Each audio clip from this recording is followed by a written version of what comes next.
हुआ है। हाँ हो गया। हेलो बच्चों, पिछले वीडियो में हमने बताया था आपको पाचन तंत्र के बारे में।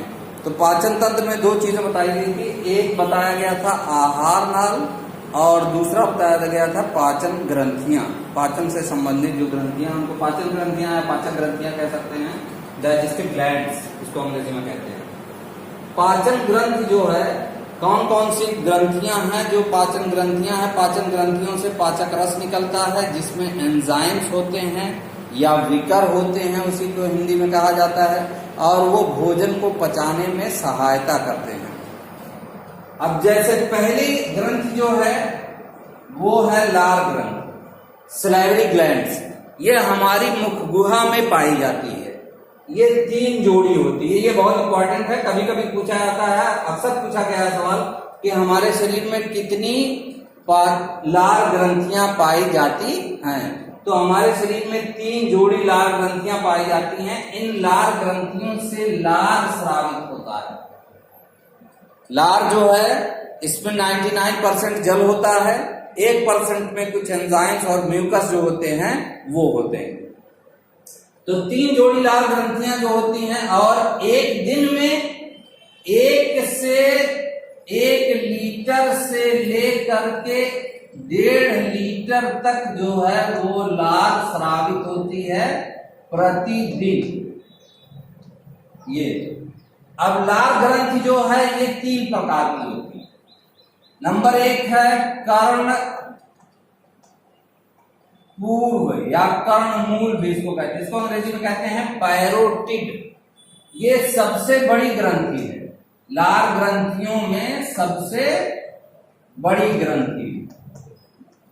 और दूसरी बात क्या है, सबसे बड़ी ग्रंथि तो है ही है, दूसरी इसकी खास विशेषता यह है कि इसी से जो एंजाइम लार में स्रावित होता है वो एंजाइम स्रावित होता है, और उस एंजाइम को कहा जाता है टाइलिन एंजाइम। क्या नाम है बच्चों? टाइलिन, या इसको कहते हैं एमाइलेज एंजाइम। ये क्या काम करता है? ये जो कार्बोहाइड्रेट होता है स्टार्च के रूप में, उस स्टार्च का ये पाचन करता है।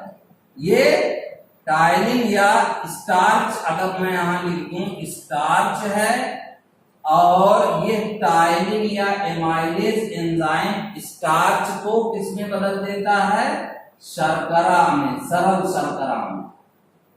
यही कारण है कि अगर हम रोटी खाते हैं कुछ देर तक, कभी कभी आपने महसूस किया होगा कि रोटी को खाया जाए और कुछ देर तक मुंह में रख करके उसको चबाया जाए तो रोटी हमको थोड़ी थोड़ी हल्की हल्की मीठी लगने लगती है।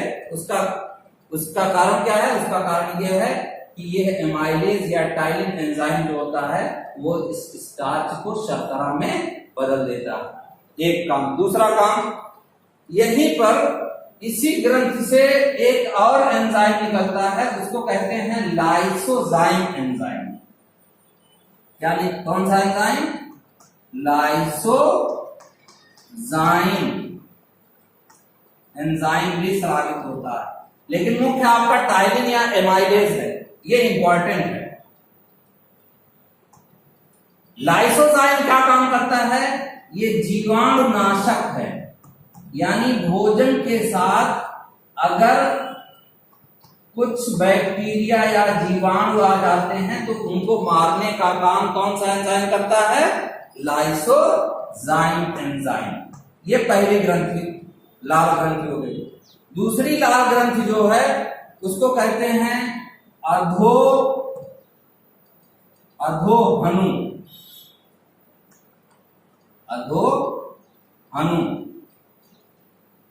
या इसको अंग्रेजी में कहते हैं सब मैक्सिलरी। ये जो निचला जबड़ा होता है उसके अग्रभाग में स्थित होती है, सब मैक्सिलरी। और तीसरी जो होती है, इससे क्या स्रावित होता है? म्यूकस स्रावित होता है, या म्यूसिन नामक पदार्थ होता है, स्रावित होता है। और इसके बाद तीसरी है, उसको कहते हैं अधोजिह्वा। अधोजिह्वा, जिह्वा मतलब जबान, जीभ। अधोजिह्वा, अधो मतलब नीचे, जबान के निचला हिस्सा जो होता है वहां पर यह ग्रंथि स्थित होती है, अधोजिह्वा। इससे भी म्यूकस ही स्रावित होता है। ये तो ये 3 ग्रंथियां हैं। कभी कभी सवाल ये पूछता है कि सवाल ये पूछ देगा कि शरीर में कितनी लार ग्रंथियां पाई जाती हैं, कितनी जोड़ी, उनके नाम लिखिए। तो हमारे शरीर में कुल 3 जोड़ी लार ग्रंथियां पाई जाती हैं। इनसे लार स्रावित होता है। एक दिन में 1 लीटर से 1.5 लीटर तक लार जो होती है वो स्रावित होती है। और इस लार में 99% जल होता है। 1% जो होता है उसमें कुछ एंजाइम, खासतौर से टाइलिन या एमाइलेज एंजाइम और लाइसोजाइम एंजाइम होते हैं, और कुछ म्यूकस स्रावित होता है। तो ये 3 तरह की ग्रंथियां पाई जाती हैं। कर्णपूर्व या कर्णमूल, ये सबसे बड़ी ग्रंथि है। 1 नंबर में ये भी सवाल पूछा जा सकता है कि लार ग्रंथियों में सबसे बड़ी ग्रंथि कौन सी है, ये भी इंपॉर्टेंट हो सकता है। दूसरी ग्रंथि जो है वो अधोहनु है। ये निचला जबड़ा जो होता है वहां स्थित होती है। तीसरा अधोजिह्वा है, ये जो हमारी जबान होती है उसके नीचे स्थित होती है। तो ये 3 तरह की लार ग्रंथियां होती हैं और इनसे लार स्रावित होता है। लार में टाइलिन नामक या एमाइलेज नामक एंजाइम पाया जाता है। This is very very important. और यही क्या काम करता है, ये स्टार्च को शर्करा में बदलने का काम करता है। यानी स्टार्च जो है उसका पाचन मुख गुहा से ही स्टार्ट हो जाता है। इसका चाहे तो स्क्रीनशॉट भी ले सकते हैं। अब इसके बाद दूसरी ग्रंथि जो है वो हमारी ग्रंथि है जठर ग्रंथि। जठर ग्रंथि,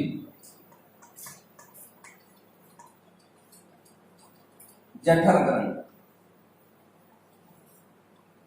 दूसरी। जठर ग्रंथि कहां पाई जाती है बच्चों? ये पाई जाती है आमाशय में, स्टमक में। और जठर ग्रंथियों से इससे एक रस निकलता है, उसको कहते हैं जठर रस। इससे क्या स्रावित होता है बच्चों? जठर रस। जठर रस में अब एंजाइम होते हैं। इस जठर रस में कौन कौन से एंजाइम होते हैं? पहला है पेप्सिन। पहला एंजाइम कौन सा है? पेप्सिन है। पेप्सिन क्या काम करता है? पेप्सिन प्रोटीन का पाचन करता है। पहला एंजाइम है पेप्सिन।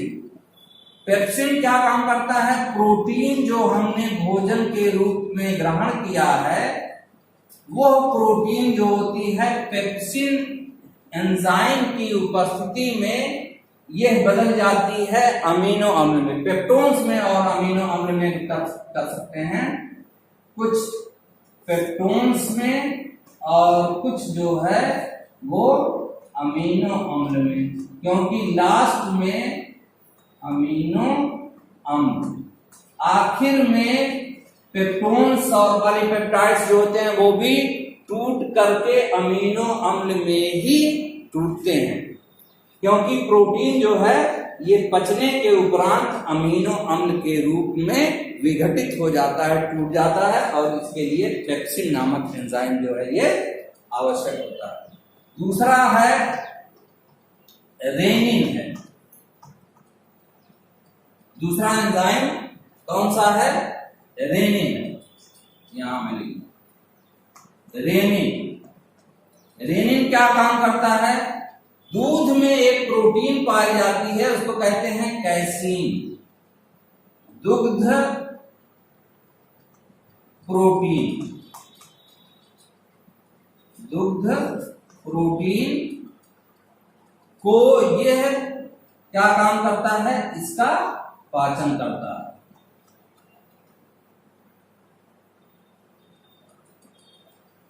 दुग्ध प्रोटीन जो रेनिन है इसका रेनिन जो है ये दूध में पाई जाने वाली प्रोटीन, इसको कहते हैं कैसीन। कैसीन नाम की प्रोटीन पाई जाती है, इसको ये पैराकैसिनेट में चेंज कर देता है, इसका पाचन कर देता है उसमें पैराकैसिनेट में, ये पाचन इसका हो जाता है। कुछ मात्रा में लाइपेज भी निकलता है, बहुत कम मात्रा में लाइपेज निकलता है, इसलिए इसका ज्यादा वर्णन यहाँ नहीं किया जाता है। और तीसरी चीज जो स्रावित होती है वो एंजाइम तो नहीं है, वो है HCl। तीसरी चीज जो निकलती है बच्चों वो क्या है, हाइड्रोक्लोरिक अम्ल।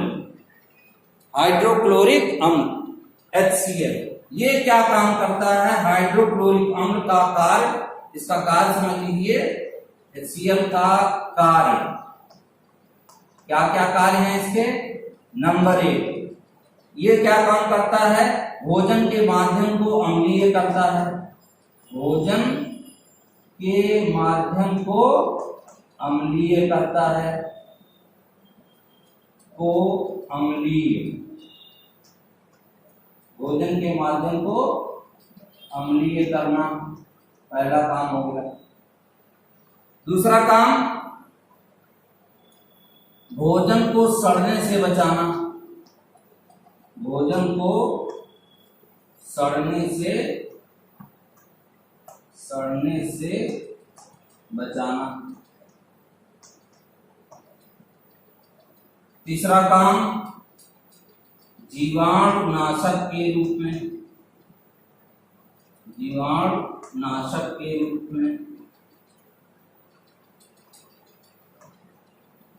में भी ये काम करता है, जीवाणुओं को नष्ट करता है। ये 3-4 काम होते हैं। इसके अलावा जो हड्डी वगैरह होती है उसका भी ये पाचन करता है। तो ये है HCl का मुख्य काम। HCl क्यों निकलता है, HCl इसलिए भी जरूरी है क्योंकि ये जो पेप्सिन है और रेनिन है, ये सब क्या काम करते हैं, ये तभी सक्रिय होते हैं जब भोजन का माध्यम अम्लीय हो जाता है, इसलिए हाइड्रोक्लोरिक अम्ल जो है वो स्रावित होता है। इसके अलावा इसमें म्यूकस भी स्रावित होता है। और क्या स्रावित होता है बच्चों, इसमें म्यूकस जो है वो भी स्रावित होता है। म्यूकस क्या काम करता है, HCl बहुत ही स्ट्रांग वो एसिड है, बहुत ही क्या नाम है, स्ट्रांगेस्ट एसिड है, इसलिए ये HCl के प्रभाव को ये हमारी आंतों को और अगर हथेली पर या त्वचा पर पड़ जाए तो उसको जला देता है, तो आंत की दीवार जो है वो भी जल सकती है, खराब हो सकती है। तो उससे इसके प्रभाव को बचाने के लिए म्यूकस स्रावित होता है, और म्यूकस जो है आंत की दीवारों, आंत की सतह पर फैल करके इस HCl के प्रभाव को क्या करता है बच्चों, कम कर देता है, जिससे ये निष्क्रिय हो जाता है और हमारी आंत की दीवारें जो होती हैं वो क्या होती हैं, सुरक्षित रहती हैं। अब इसके बाद हम जो तीसरी ग्रंथि है वो है लीवर या यकृत।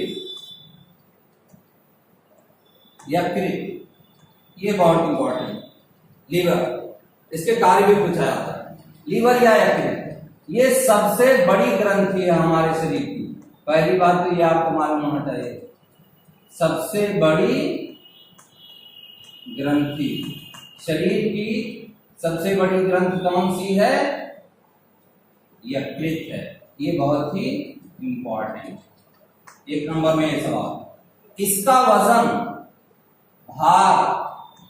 इसका भार लगभग 1.5 किलोग्राम के आसपास होता है। 1.5 किलोग्राम के आसपास इसका भार होता है। ये कत्थई रंग की संरचना होती है और सबसे बड़ी, शरीर की सबसे बड़ी ग्रंथि है यकृत। भार लगभग 1.5 किलोग्राम के आसपास होता है। अब इसके कार्य देखें हम, क्या क्या कार्य होता है। इसका प्रमुख कार्य नंबर 1, पहला काम क्या है, पित्त का श्रावण करना, पित्त रस का श्रावण करना,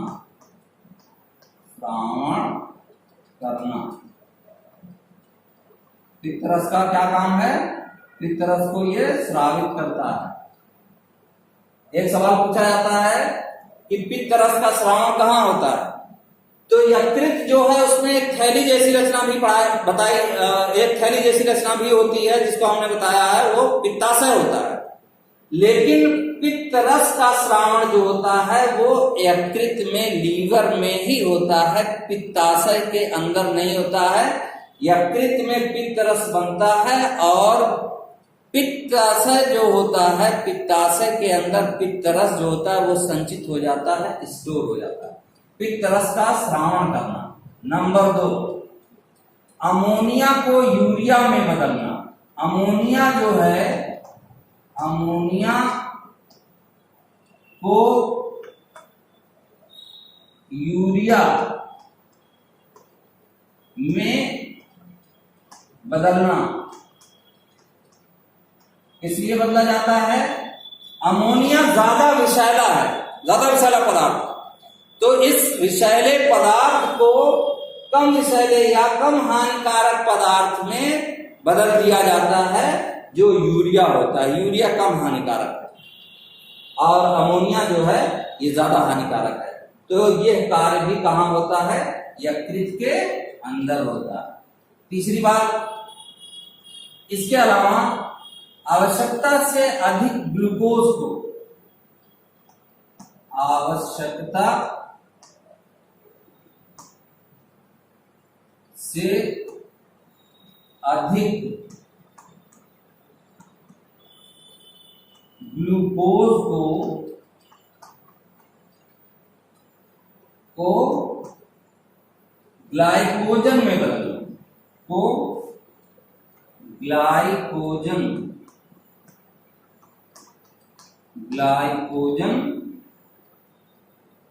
के रूप में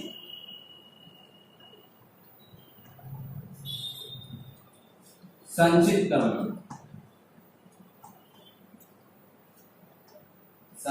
करना, यह क्रिया कहलाती है ग्लाइकोजेनेसिस। इस क्रिया को कहा जाता है ग्लाइकोजेनेसिस।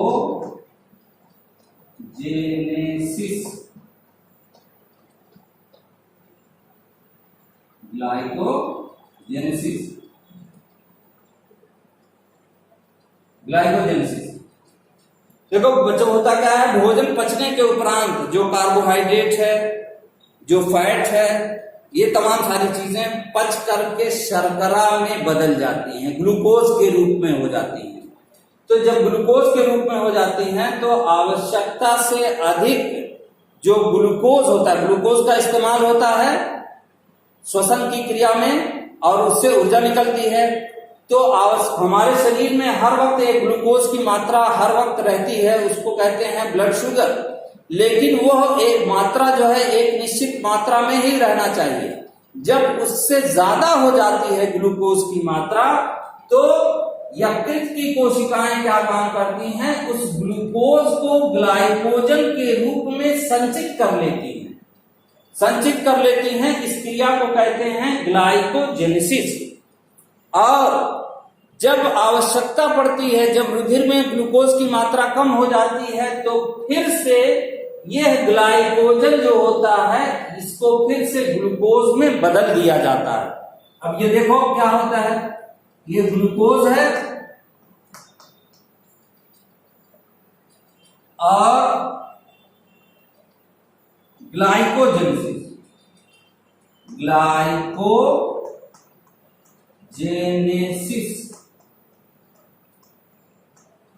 ग्लाइकोजेनेसिस की क्रिया में यह ग्लूकोज ग्लाइकोजन में बदल जाता है, ग्लाइकोजन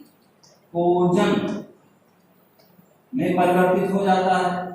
और जब फिर से आवश्यकता होती है कि रुधिर में ग्लूकोज की कमी हो गई है, तो यह ग्लाइकोजन फिर से यही यकृत की कोशिकाएं इस ग्लाइकोजन को फिर से ग्लूकोज में परिवर्तित कर देती हैं। इसको कहते हैं ग्लाइकोजीनोलिसिस।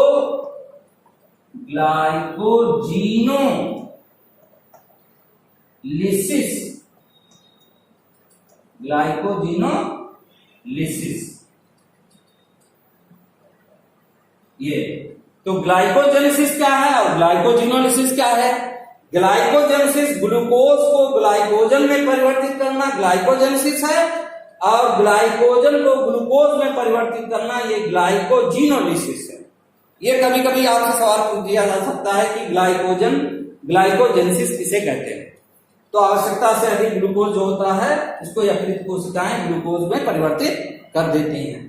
इसके बाद चौथा पॉइंट, हिपैरिन का स्रावण करना। प्रतिस्कंदन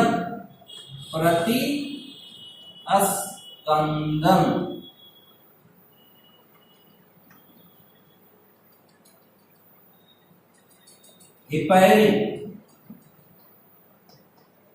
प्रतिस्कंदन वो पदार्थ क्या है? हिपैरिन का स्रावण करना।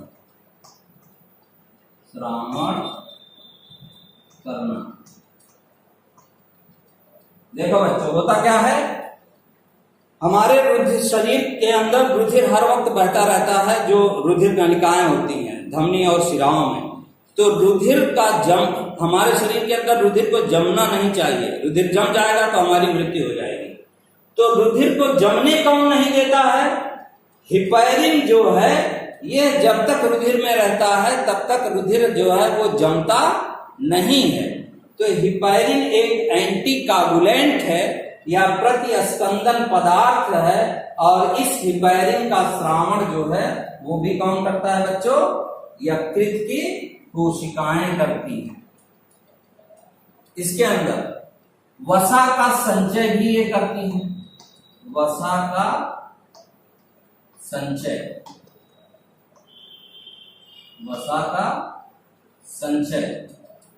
भी करती हैं। एक पॉइंट और मालूम हो जाए आपको, विटामिन ए का संश्लेषण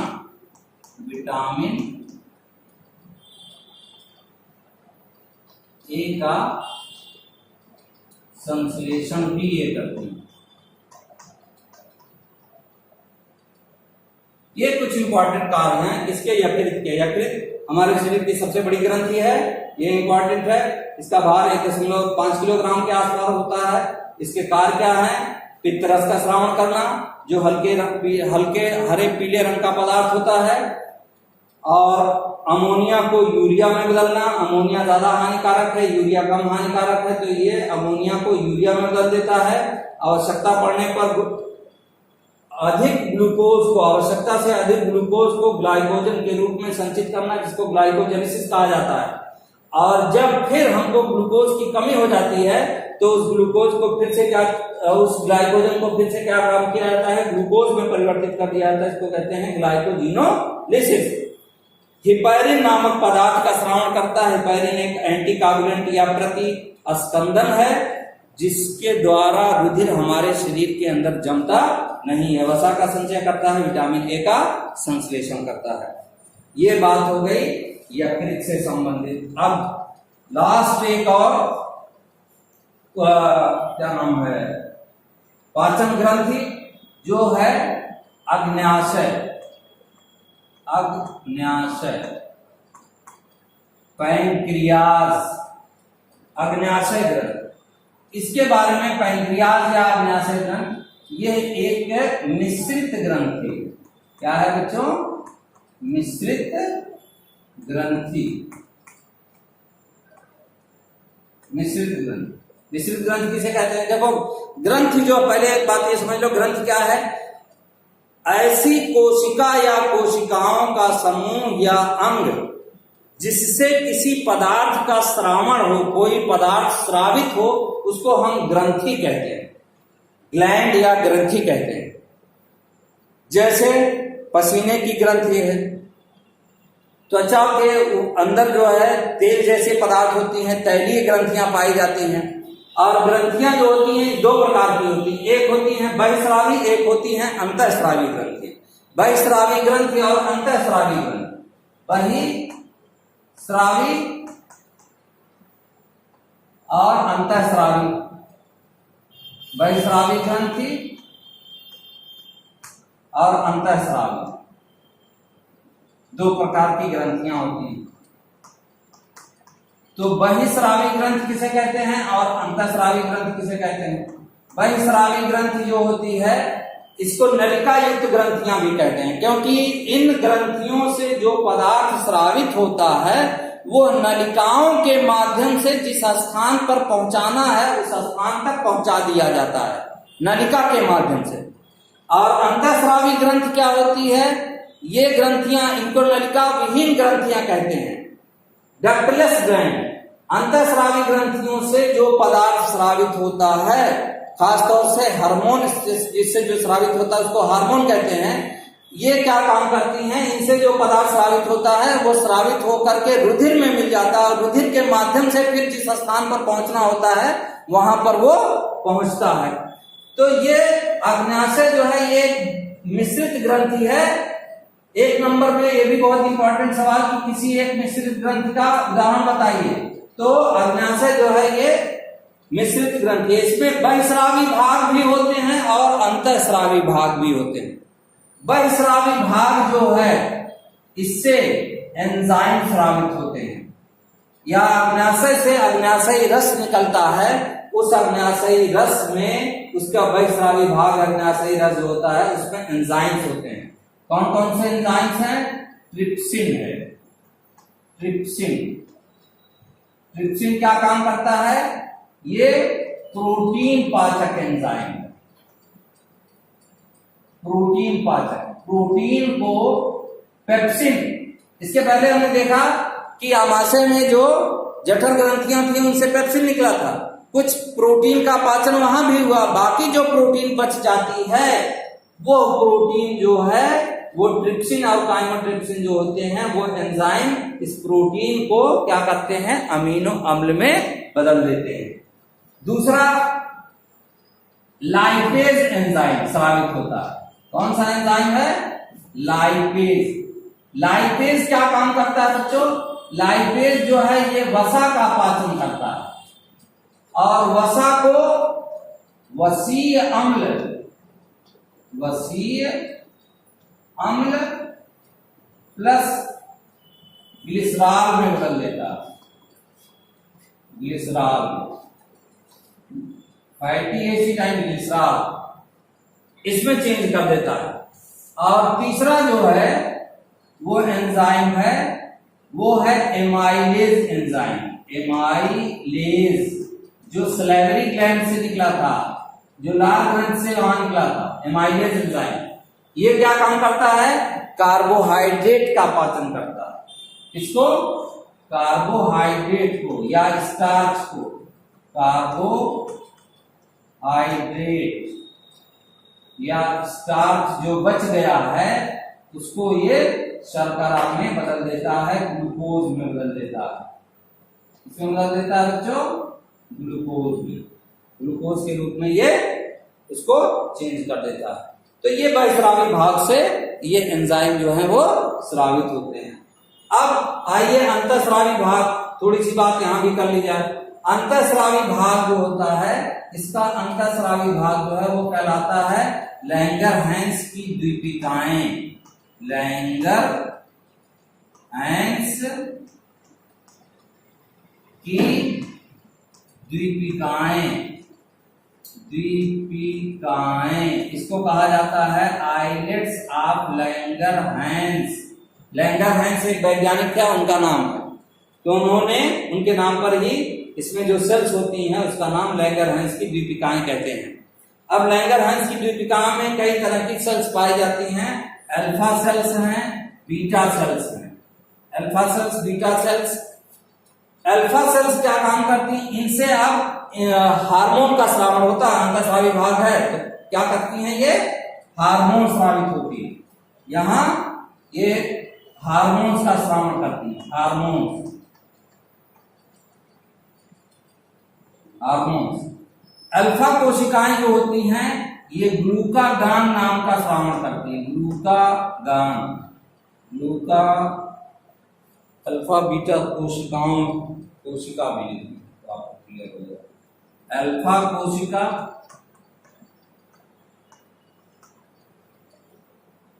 ये क्या काम करती हैं? ग्लूकागान नामक हार्मोन का श्रावण करती हैं, सिक्रीशन करती हैं। दूसरी हैं बीटा कोशिकाएं। बीटा कोशिकाएं जो होती हैं ये क्या काम करती हैं बच्चों? बीटा कोशिकाएं जो होती हैं ये इंसुलिन ये बहुत इंपॉर्टेंट है। इंसुलिन, बीटा कोशिकाएं इंसुलिन नामक हार्मोन का श्रावण करती हैं। This is very very important. ये दोनों ऐसे जो हैं वो ग्लूकोज का रेगुलेशन करते हैं, उपापचय की क्रिया में भाग लेते हैं। तो इंसुलिन की कमी जब हो जाती है, जब बीटा कोशिकाओं द्वारा लैंगरहैंस की बीटा कोशिकाएं अगर नष्ट हो जाती हैं तो उनसे इंसुलिन का श्रावण नहीं होने पाता, और इंसुलिन का जब श्रावण नहीं होने पाता है तो जो ग्लूकोज होता है उसका उपापचय नहीं हो पाता है। ग्लूकोज जो है उसका पाचन पूरी तरीके से नहीं हो पाता है, तो वो ग्लूकोज की मात्रा रुधिर में बढ़ती रहती है और बढ़ते बढ़ते फिर वो पेशाब के साथ शरीर से बाहर जाने लगती है और एक रोग हो जाता है। तो इंसुलिन की कमी से, उसकी कमी से रोग हो जाता है, उसको कहते हैं मधुमेह नामक रोग हो जाता है, मधुमेह रोग, या अंग्रेजी में इसको कहते हैं डायबिटीज। तो जितनी मीठी चीजें होती हैं उन लोगों को बंद कर दी जाती हैं, या जिसमें स्टार्च हो या ग्लूकोज की मात्रा हो। चीनी है, चीनी की चाय नहीं पिएंगे, चीनी से बनी मिठाई जो है वो नहीं खाएंगे, वो तमाम सारी चीजें होती हैं इसमें। तो इंसुलिन की कमी से कौन सा रोग हो जाता है बच्चों? मधुमेह रोग। This is very very important. तो ये लैंगरहैंस की कोशिकाएं अल्फा बीटा, इसके अलावा भी है अल्फा बीटा गामा डेल्टा, लेकिन वो इंपॉर्टेंट उतना नहीं है। ये दो कोशिकाएं जो हैं ये बहुत इंपॉर्टेंट हैं। अल्फा कोशिकाओं से ग्लूकागान नाम का हार्मोन स्रावित होता है और बीटा कोशिकाओं से इंसुलिन नामक हार्मोन स्रावित होता है। ये जो है ये आपके लिए बहुत ही इंपॉर्टेंट है। इंसुलिन की कमी से मधुमेह नामक रोग जो होता है वो हो जाता है। तो ये कुछ पाचन से संबंधित ग्रंथियां थी, जिनसे इसके अतिरिक्त जो है जो छोटी आंत होती है उसमें कुछ इंटेस्टाइनल ग्लैंड्स होती हैं, उनसे भी निकलते हैं, जैसे लैक्टेज है, माल्टेज है, इन्वर्टेज है, सुक्रेज है, वो भी भोजन को पचाने का काम करते हैं। आई थिंक मेरी समझ से जो चीजें मैंने बताई हैं ये आपने पूरा अच्छे से ध्यान दिया होगा और आपके समझ में ये बातें आई होंगी। अगर ये वीडियो मेरा पसंद आया है तो आप मेरे वीडियो को सब्सक्राइब करें, लाइक करें, शेयर करें, अपने दोस्तों को बताएं ताकि वो भी ज्यादा से ज्यादा इसका फायदा उठा सकें। Thank you.